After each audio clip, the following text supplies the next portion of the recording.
So I wanted to tell you a little bit about these Truly Nolan vehicles.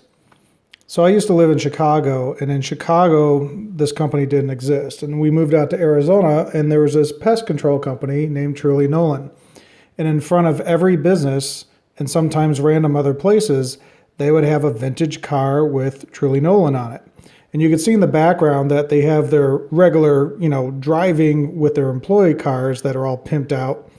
But there's always these vintage cars. So last year, I started looking up online because I'm like, there has to be at least 300 cars in this catalog because I see them all over the place. And so I've been looking, I can't find anything. So I walked up to the guy at the booth and I was like, hey, do you guys have a website with all your cars on them? Because, I haven't seen anything, and what do you guys have? And the guy was like, well, no, actually, we've never thought of that, which I'm like, okay, I don't know why you would not think that since you have a pretty huge, catalog of cars. And I'm like, so what do you have, like 300 cars, 400 cars? He's like, no, we have about 1,500. I'm like, what? It's like, that's probably in the top 10, the biggest car collections in the world. And they don't have a website. They don't have a catalog. I just found that dumbfounding. So he's like, yeah, that's a great idea. Maybe we'll do that. The other thing I found out is they are, totally international now of a company. But in the United States, it's mostly in the southern area of the whole United States, from Florida all the way to California. So I'm not sure if most of the people that live in the Midwest or, East Coast or northern area of the United States, if they even know that this collection even exists. So hopefully they'll do something about it. Most of the cars are not $10,000 paint jobs or anything.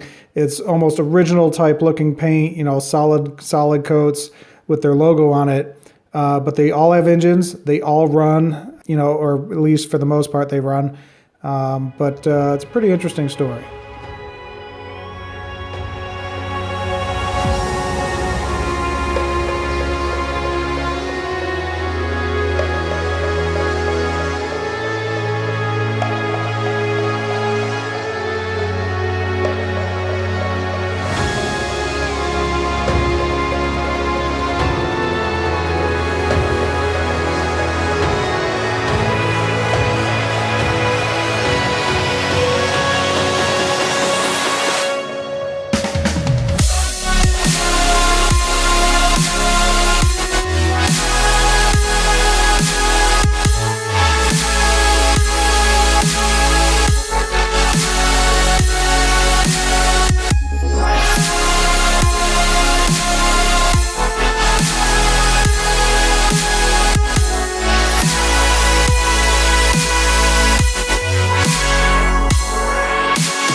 So I was really surprised to see this Excalibur sitting here.